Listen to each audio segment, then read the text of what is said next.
I thought I was just being paranoid, but look at this. I shoved my phone into my husband's face, my hands shaking. The nanny cam footage showed my sister-in-law Lisa passed out on our couch, while my 4-year-old daughter Emma wandered out to the backyard pool alone. She could have drowned, Mark. While your sister was sleeping off who knows what. My name is Riley Anderson, and at 35, I never imagined I'd be fighting with my husband over something so serious. Mark and I had built what I thought was a perfect life. Good jobs, a beautiful home in suburban Boston, and our precious Emma. When my sister-in-law moved back to town and offered to watch Emma 3 days a week, it seemed like the perfect solution to our childcare needs. That was until I started noticing things weren't quite right. Lisa's going through a rough time, Mark said, running his hands through his hair. The divorce hit her hard. She probably just took a sleeping pill or something. I couldn't believe what I was hearing. A sleeping pill? While watching our 4-year-old? Emma was alone by the pool for 12 minutes before Lisa woke up. And what about the strange men she keeps bringing to our house during her babysitting days? Mark's face reddened. They're probably just friends helping her through this difficult period. Friends who raid our medicine cabinet? Who leave empty beer cans in our trash? Last week, Emma told me one of them was playing doctor with Lisa in our guest room, while she was supposed to be watching our daughter.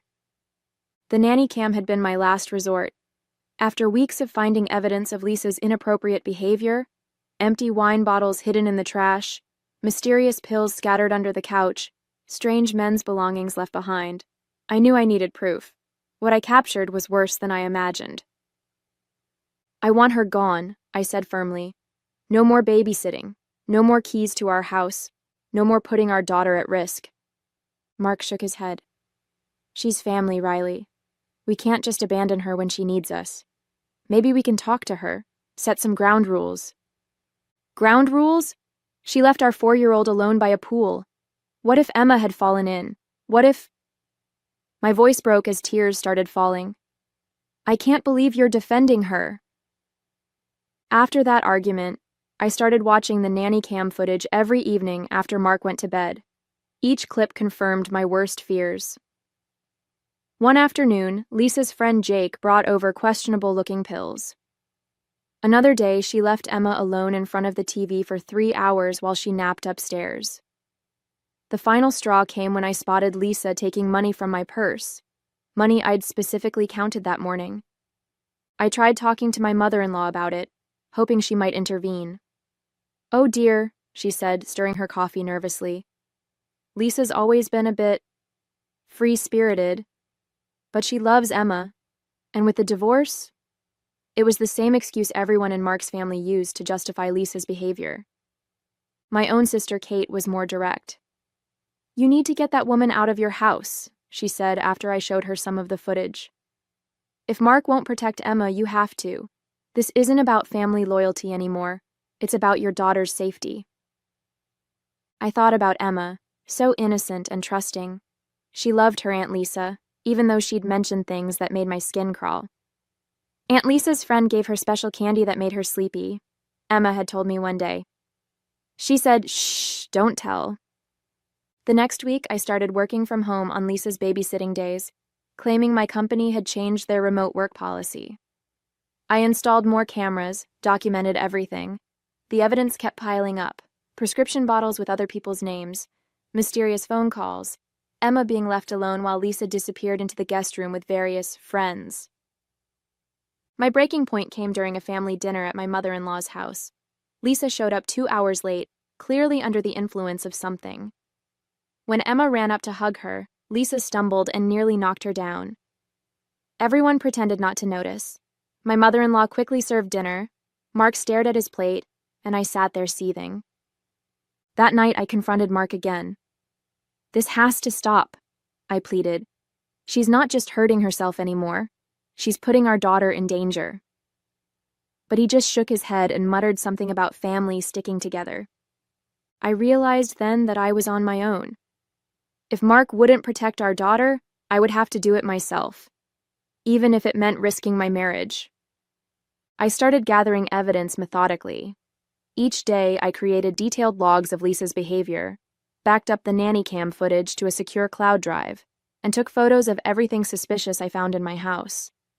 Kate helped me install motion sensors on our doors and windows, so I'd know exactly when people came and went.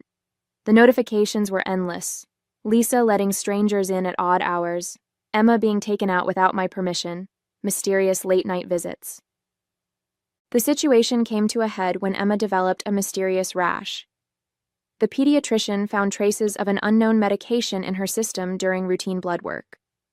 When questioned, Emma mentioned that Aunt Lisa had given her special juice to help her take a nap. My blood ran cold. I called a family meeting at my mother-in-law's house.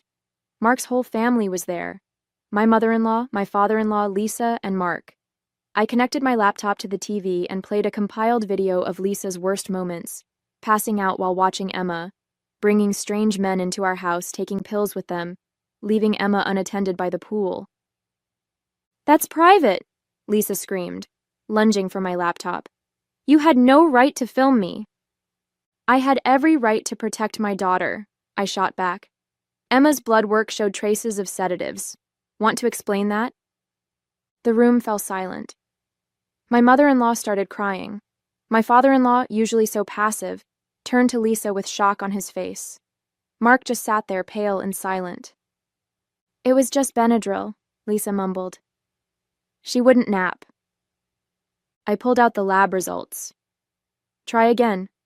The doctor says it was prescription sedatives, the same ones you and your friends leave scattered around my house." My father-in-law finally spoke up. "Lisa, is this true? You drugged Emma?" "I needed her to sleep so I could rest. Do you know how hard it is watching a kid all day when you're going through a divorce?" I turned to Mark, who still hadn't said a word. "I'm done. Either Lisa goes or Emma and I do. Your choice." The silence that followed felt endless. Mark looked between his sister and me, tears in his eyes. But I wasn't backing down. Not this time. Not with Emma's safety at stake. 2 days after the family meeting, I came home from work early to find Lisa trying to get into our house. She had been fired from babysitting duties, and Mark had finally changed the locks, but there she was, pounding on our front door. When she saw me pull up, she started screaming. "You ruined everything. You turned my whole family against me." Her words slurred as she stumbled down our front steps. "It was fine before you came along. We took care of each other." I stayed in my car and called the police, recording everything on my phone. Lisa kept ranting, becoming more aggressive by the minute. She picked up one of Emma's garden toys and threw it at my car windshield. "My brother was happy before you. We all were. You think you're so perfect with your rules and your cameras and your stupid job." She grabbed another toy, Emma's favorite watering can, and hurled it across the yard. The police arrived just as she started trying to break our front window with a flower pot. They had to physically restrain her while she screamed about family betrayal and revenge. One of the officers found prescription bottles in her purse. None of them prescribed to her. My mother-in-law showed up as they were putting Lisa in the police car. She had been crying. I could tell by her smeared mascara. "I'll bail her out," she said quietly. "But she's going straight to rehab this time. No more excuses." Mark came home early when I called him about the incident. He stood in our driveway, watching the officers take statements from neighbors who'd witnessed everything. One elderly couple showed videos they'd taken of Lisa's meltdown. "I should have listened to you months ago," Mark said, his voice breaking. She's my little sister. I thought I could help her by giving her a chance, letting her be part of Emma's life. I never thought." I watched as the police car disappeared around the corner, my mother-in-law's car following close behind. The broken toys scattered across our yard looked like casualties of war. In a way they were, casualties of a family war I never wanted to fight. The aftermath of Lisa's arrest hit Mark's family hard. My mother-in-law checked Lisa into an expensive rehab facility in Vermont, draining her retirement fund to pay for it. My father-in-law finally admitted that Lisa had been struggling with addiction since her teens, but the family had always covered it up, made excuses, enabled her behavior. The police investigation revealed more disturbing details. Those friends Lisa brought to our house, known drug dealers in the area. One of them had outstanding warrants. The pills they'd been sharing, stolen from various homes where Lisa had babysat over the years. My mother-in-law broke down when she learned that Lisa had been stealing medication from her elderly neighbors, too. Emma started having nightmares. During play therapy sessions, she revealed things that made my blood boil. How Aunt Lisa's friends would sometimes stay while she napped. How they told her it was a big girl's secret, not to tell Mommy about the special juice or the games they played. Each revelation felt like a knife in my heart. Mark fell into a deep depression. He blamed himself for putting Emma at risk, for not believing me sooner, for enabling his sister's behavior all these years. He started seeing a therapist, trying to understand why he'd chosen his sister's comfort over his daughter's safety. I kept thinking about when we were kids, he told me one night. How I was supposed to protect her. Our dad traveled all the time. Our mom was always at her charity events. Lisa only had me. I guess I never stopped seeing her as that little girl who needed my protection. The neighbors who'd witnessed Lisa's meltdown brought over food and offered support, but others in our community weren't so kind. Rumors spread. Parents at Emma's preschool stopped inviting her to play dates. One mom even pulled her daughter out of Emma's class, claiming she didn't feel comfortable after everything that had happened. My mother-in-law threw herself into research about addiction and enablement. She joined support groups, read every book she could find, and started counseling sessions with my father-in-law. Their perfect family facade had cracked, revealing all the rot beneath, but maybe that's what needed to happen for real healing to begin. Through it all, I kept thinking about the signs I'd ignored early on. The way Lisa would get defensive when I came home early. The strange excuses for Emma's unexplained bruises or missing toys. The times my intuition screamed that something was wrong, but I let myself be convinced I was overreacting. Never again, I promised myself. Never again would I let anyone make me doubt my instincts when it came to protecting my child. The real test came 6 months later when Lisa completed her rehab program. My mother-in-law hosted a small family dinner to celebrate, expecting everything to go back to normal. Mark and I agreed to attend, but Emma stayed with my sister Kate. Lisa looked healthier. Clear eyes, steady hands, no more slurred speech. She hugged everyone except me, which suited me fine. Throughout dinner, she kept talking about her recovery, her new job at a coffee shop, her plans to make amends with everyone she'd hurt. "I'd like to see Emma," she said finally, looking directly at me. "I know I messed up, but she's still my niece. I miss her." The table went silent. My mother-in-law reached for Lisa's hand, ready to support whatever she wanted. My father-in-law studied his plate. But before I could respond, Mark spoke up. "No," he said firmly. "You're my sister, Lisa, and I'm glad you're getting help. But you lost the privilege of being in Emma's life when you put her in danger. That's not something we can just forget because you're sober now." Lisa burst into tears. My mother-in-law started to protest, but Mark cut her off. "Mom, stop. We can support Lisa's recovery without putting my daughter at risk again. Emma's safety comes first. She's 4 years old. She doesn't need to be part of Lisa's amends program." I squeezed Mark's hand under the table, proud of him for finally standing firm. Lisa ran from the room, my mother-in-law following close behind.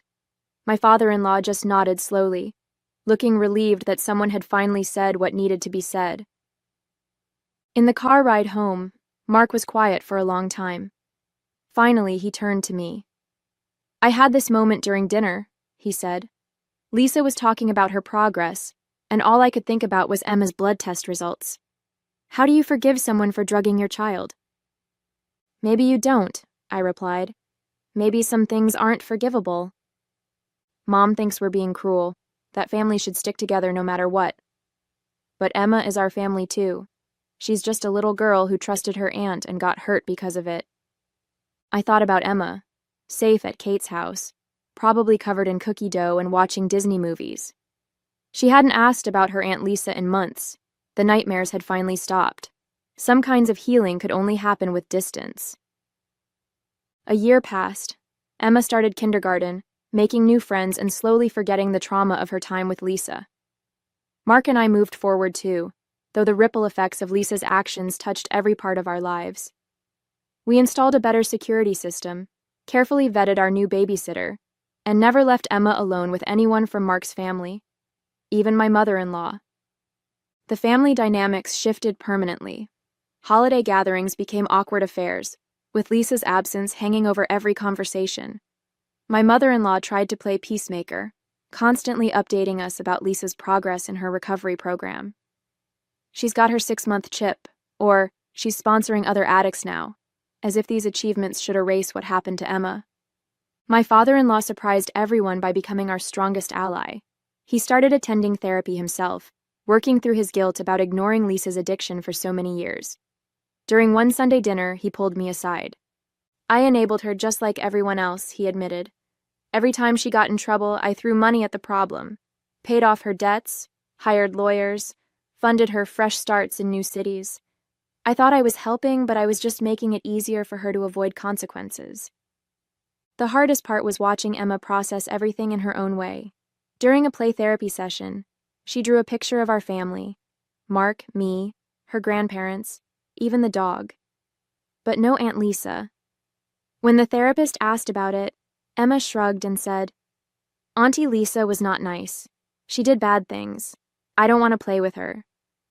Mark struggled with guilt, especially when mutual friends or relatives accused us of being too harsh. "She's your sister," they'd say. "Everyone deserves a second chance."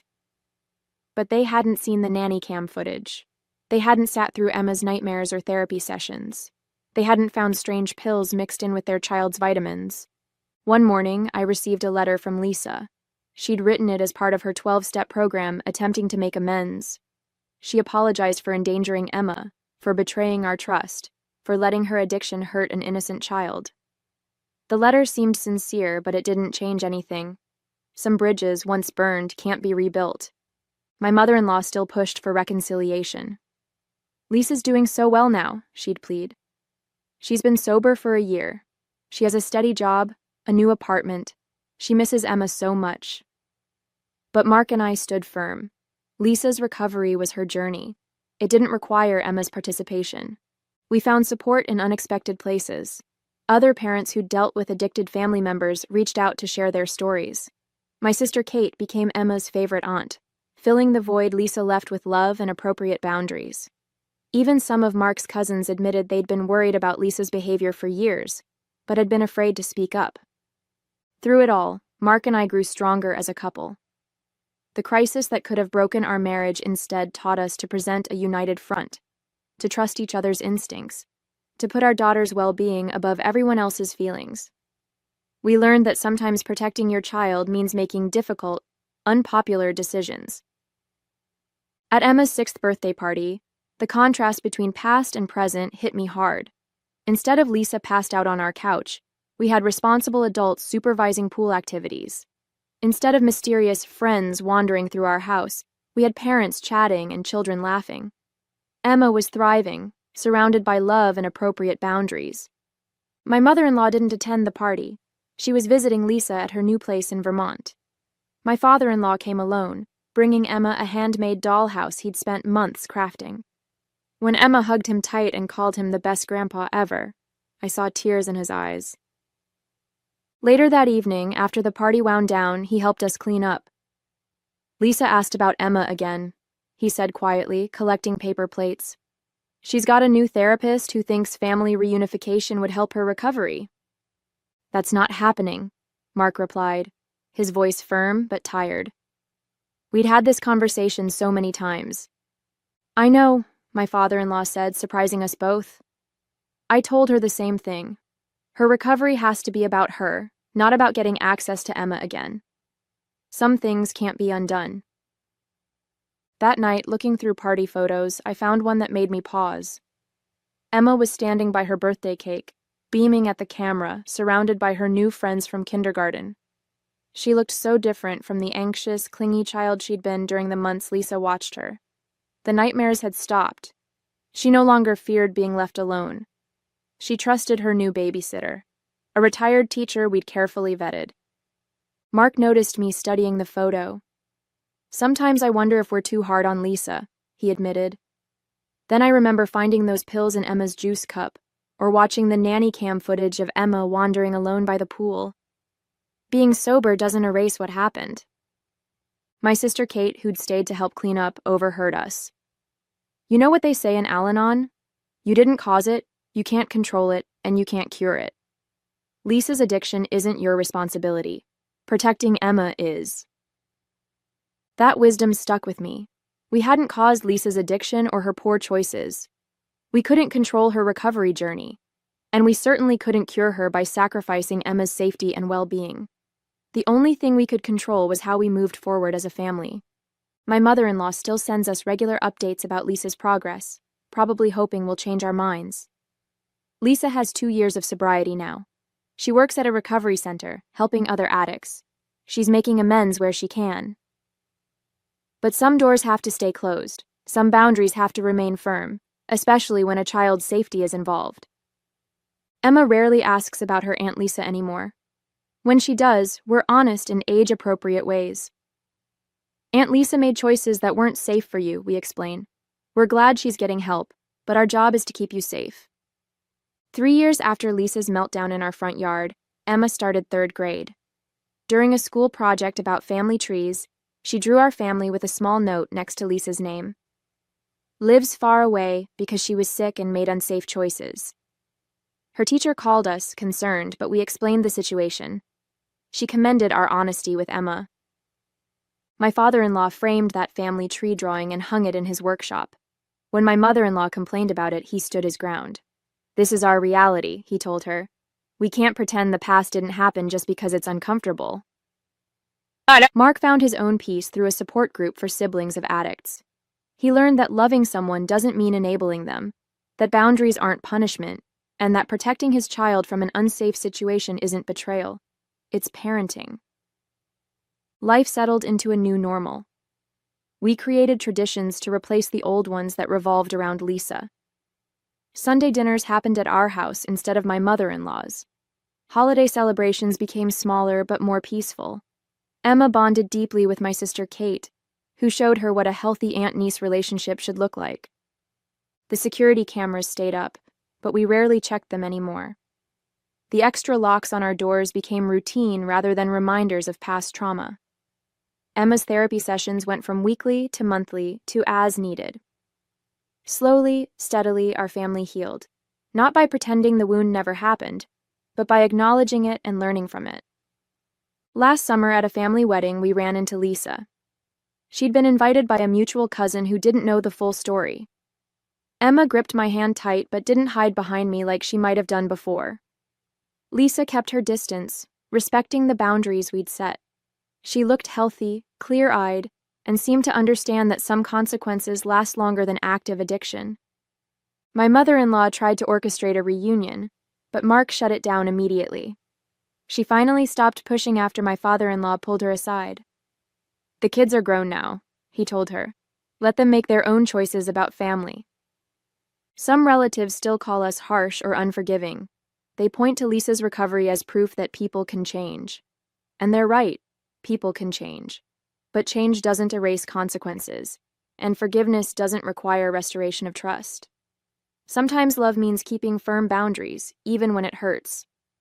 Emma grew into a confident, secure child who understands that adults should never ask her to keep secrets, that her safety matters more than anyone's feelings, and that it's okay to say no to family members who make unsafe choices. These weren't lessons we wanted her to learn so young, but they're lessons that will serve her well. Mark and I learned our own lessons about standing firm together, trusting our instincts, and putting our child's well-being first.